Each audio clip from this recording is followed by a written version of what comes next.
Director for the City of Everett, and this is the time that we have each month to talk about issues that are important to you. And today, our guest is Officer Aaron Snell with the Everett Police Department. Good morning. And we're talking about how to be safe on the streets. So let's talk a little bit about traffic patterns and how people travel through maybe school zones, for example. Okay, will do. School zones are very important for us because we have a lot of children in those areas, especially with school coming on soon. And so we do have a lot of enforcement out there, in particular for speed. But one of the ways that you're going to know that you're in a school zone is that there's going to be a lot of kids. It's pretty important. As well, they're going to have a lot of flags, signs, flashing lights here in the city of Everett. And so you'll know that you're in a school zone. It won't be a big surprise. But the biggest indicator of school zones is the 20-mile-an-hour speed limit zone. So that's going to start before the school zone. It's going to go all the way through it. And then as well, it's going to, after the school itself, it's going to continue on. You got to make sure that you're going 20 miles per hour. What happens if you're going faster?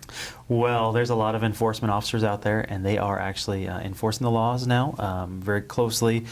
So we're doing a lot of school zone emphasis patrols, and so you will get pulled over and you will get an infraction written for you. And as a reminder, fines are double in a school zone, especially with the traffic.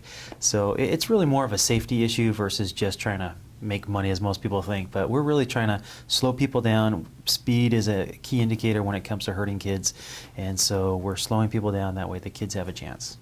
Well, and especially around elementary schools, kids, if they're walking in groups or if they're walking alone, they're really not paying attention, right? I mean, yes. It's unfortunate, but it's true. Especially when you get around the younger kids, what happens is, you know, they're focused on getting to school. They're kind of living their daily lives, and as they get closer and closer to school, they're getting excited. They may see a friend or two up ahead, and they're crossing where they're supposed to cross, and unfortunately, some of these kids will just dart out. And as drivers, if we're not paying attention, it's going to be really tough to hit the brakes in time, especially if we're going over that 20 miles per hour. It takes quite a bit to stop a vehicle when you're going faster. So it's really important that we pay attention. You know, the texting, the driving, the speeding, all those things in a school zone. I mean, we should really focus on making sure that our kids are protected. And what about kids, and how old should they be before they should be crossing the street alone? You know, it's really, every kid's a little bit different, but we really believe that, you know, elementary school kids, they should really have help crossing the road. If at all possible, make sure that, you know, when you drop your kid off, you drop them off on the correct side of the street. That way they don't have to cross the street by themselves. Make sure that if you're not with your child, make sure that they use the actual crossing, the crosswalks and the crossing guards. That's what they're there for. But really, elementary school kids, they have a really tough time following those rules, those real simple basic rules, because they forget. You know, when it comes to middle school and high school, the kids seem to do quite a bit better, and they're a little bit safer. Mm-hmm. And we do have quite a few busy roads in Everett. I mean, let's change the subject a little bit and just talk about crosswalks in general. But, you know, Broadway Avenue, Evergreen Way, you know, we often see people just crossing randomly at different places. So what should we be watching out for as drivers during those times? Yeah. A lot of times people are crossing the road, and as I'm driving my own personal car, or sometimes the car that I'm assigned to, I drive along, and people get angry when people are crossing what they feel to be, you know, middle of the road with no crosswalk. We do have areas that are non-marked, so an unmarked crosswalk, and those are really at intersections. So anytime there's an intersection, really pedestrians have the right of way to cross those roads. Now, the rule of tonnage states that, well, you may have the right of way if you get hit by a car, the pedestrian is going to lose, but really the pedestrian does have the right of way in unmarked crosswalks at intersections. But really, when we talk about larger roads and public safety, we should be going down and using the marked crosswalks, and in most cases, those are at signal lights. That way, the drivers have the opportunity to see the reds and the greens and all that, and they can come to a complete stop, and the pedestrian theoretically can walk across in relative safety with the signals. And in Everett, we do have some unique and interesting crosswalks. You know, we've got the countdown crosswalks. We've got crosswalks that actually are audible and have sound that are associated with them. So hopefully, just the more attention that brings to the drivers and the pedestrians, the safer that they're going to be. Oh yes, anytime you use a crosswalk, your odds are dramatically increased that you're going to be able to safely cross the road. Make sure that as you're crossing or before you cross, you get eye contact with the drivers. That way you have that, you know, that relatively short relationship with them of, hey, I'm crossing the road here, and they recognize you. Like I was saying before, a lot of times people are on their texting and they're talking on the phone, those types of things, which, you know, they're not supposed to be doing. It distracts drivers, and that's when we have the accidents. Let's talk a little bit, before we switch subjects altogether, let's talk a little bit about bike safety for kids, helmets, pads, those kinds of things. We are getting ready to go back to school. The kids are going to be in school before we know it, and they're probably going to be riding bikes and maybe taking skateboards and things like that. What do they need to be prepared with before they get out on that bike? Well, no matter what, we really want them to wear a helmet. I mean, protecting the noggin is really important. And when kids fall down and they hit their heads, it's a bad thing. A lot of damage, brain damage, those types of things. And so wearing the helmet's really important. If you're rollerblading, all the gear is important. Bicycling, same. The more gear you can put on your kid to keep them safe, the better. Personally, my little guy, he falls down a lot off his bike and he comes in all scraped up. The more gear that we can put on him, the safer he is and the less hurt that he gets. But it is important to note, though, that if kids are riding their bikes to school, to make sure that they stay within either the bike lanes or on the sidewalk, and then as well make sure that when they cross the street, they need to get off their bike, dismount off their bike, and actually walk their bike across the street. It's not safe to ride the bikes across the street. It's statistically been proven. So we really want kids to be safe, and riding their bikes to school is a great thing. Make sure they lock it up, that way no one else takes it. But wear the helmet. When the helmet's on the handlebars, it doesn't protect the kid at all. So make sure that they put it on, strap it on, and make sure it fits properly. And there's a whole different topic regarding that, but just make sure that the helmet fits snugly and fits properly, so that way in the event that it needs to get used, your child will be safer. And is it true that if you are in an accident with a bike helmet, you have to throw it away, or what's the rule of thumb on that one? The rule of thumb definitely is that, if you sustain a large hit to the helmet, really the structure of the helmet is designed that way. It compresses, and if that's pre-compressed, basically it won't provide as much protection the second time. Same thing with motorcycle helmets. Anytime something goes on your head, that whole compression factor in there, if it's pre-compressed, it's really not going to do you that much good. It's going to help, but you should probably get a new helmet. In most cases, bicycle helmets aren't super expensive. A lot of great programs out there where you can get free helmets, so it's important to wear a good, safe one that fits well. Great, and we'll see more about our public education campaign, Street Smarts, coming up Excellent. real soon. Yes. All right, thank you for joining us. Thank you for your time. And thank you for joining us. We'll be right back right after this. A few moments is all it takes for life to come to a screeching halt. At 20 miles per hour, that person has a 95% chance of living. A person struck at 40 miles per hour has an 85% chance of dying.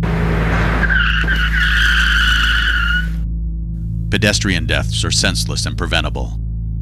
Police are strictly enforcing safety laws. Slow down, be alert, be street smart. Welcome back to Inside Everett. I'm Kate Reardon, and we're talking about safety and the things that you can do to make sure that your family is doing just fine. And we've got our next guest with us, Kristen from SafeKids. Hi. Thanks for being here. Thank you for having me. So we have a lot to talk about. Car seats, car seats, car seats.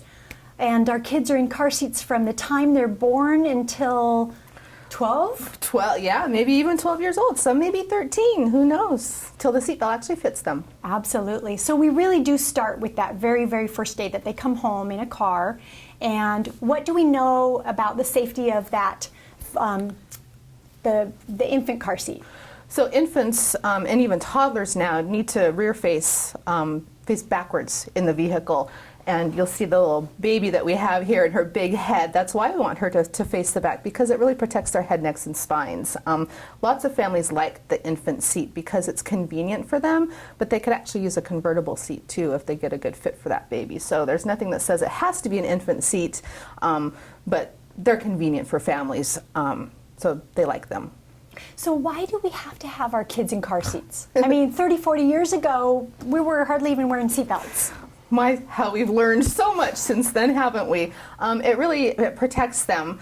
It keeps them in the vehicle. Their primary job, just like our seatbelts, is to prevent ejection. So long as we can stay in the vehicle, that's what's going to be safest for us. So for kids, making sure those harnesses are nice and snug on them. Loose straps don't keep them in car seats. Only snug straps do. Chest clips up at their chest.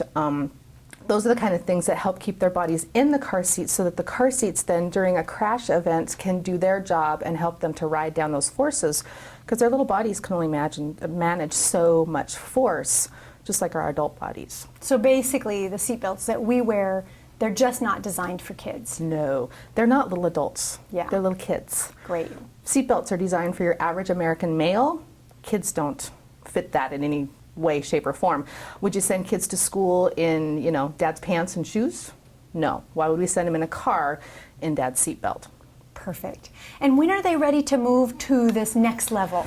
Yeah, and which is the next level, right? So rear facing for as long as possible. 2 years old is actually the new minimum. So we want kids to stay rear facing till at least 2 years old. Then they move to a seat that has a harness system in it and they forward face. Used to be 4 years and 40 pounds, they would come out of that, but there's a lot of car seats now that go up to 50, 60, 70, 80, 85 pounds with harness systems. So you can have kids up to 5, 6, 7 years old still in a harness system. In the vehicle is where restraint is a good thing. We want them held in place as much as possible. So then after that, they would move to a booster seat. Mm-hmm. And booster is until what? Weight? If only it were super simple. We really wish it were simple as parents. I'm a parent also, and I wish it were much easier for us. But you really want a child to be in a booster seat until the seatbelt actually fits them. There's a lot of confusion around booster use. Is it 8 years old? Is it 4 feet 9? Is it 6 years old? What is it? And so here in Washington State, the law talks about 8 years old or 4 foot 9 inches tall. But the next part of it, which is the part that I think is the most important, talks about proper seatbelt fit. So they really need to be able to sit with their fanny back, their knees bent at the edge of the seat, the lap belt on their lap, not their soft tummy tissue, and then the shoulder belt across their chest and shoulder. And then they need to stay that way. It's not just good enough if they can sit like this, while you're in the garage, but they need to stay that way the whole trip. So all the way to the grocery store or grandma's house. Mm-hmm, absolutely. So what's at risk when we don't do all these things? Oh my goodness, the bodily injuries that can occur to them. And as much as we don't like to think about it, we never know when we might be in a crash. Can't schedule that. We're a community, we're a society of schedulers, planning things. We have sports, we have events, but you never know when a crash might happen. So if they're not properly restrained, the injuries that can occur can be life-changing for a family. And who wants to risk that? It can be as simple as having them in a booster seat that could prevent that. Mm-hmm. And there are programs where people can make sure you're installing them correctly, that they're fitted properly.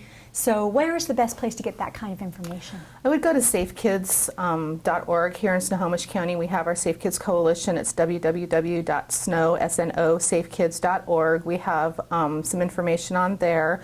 There are a few of us who are certified in child passenger safety and can help hands-on also. We're actually looking to offer some more classes too, because if you think about it, we technicians, and there's only a few of us, there aren't enough of us to touch everyone's car seats hands-on, so we really would like people to come to a class, even just an hour or 2 hours, learn about where their child is right now and kind of those next steps, because there's a lot more to it than people think. They're confusing, and statistically in the U.S., 8 out of 10 are misused or improper. Here in Snohomish County, it's more like 98 to 99%. So we really, really want people to have the correct information so they can have their children as safely restrained as possible in their car. Most of us think we're doing it right, but we're not. And we are really talking about our most precious cargo, aren't we? Yes, we are. These are our babies, our kids, sorry, not just babies, but the kids too. And that's something that kind of reminds me, and a lot of kids, I don't want to be in baby seats. You get those older, 6, 7, 8-year-old kids, and then even the kids beyond that, who none of their friends are in booster seats. And that's where we as parents have some hard choices, but this is their safety. So you kind of have to, there are some non-negotiables when it comes to that. Great. Well, thank you for being here today, and thanks for showing us all of this great information. Thank you for having us. And thank you for joining us for Inside Everett. We'll look forward to seeing you again next time.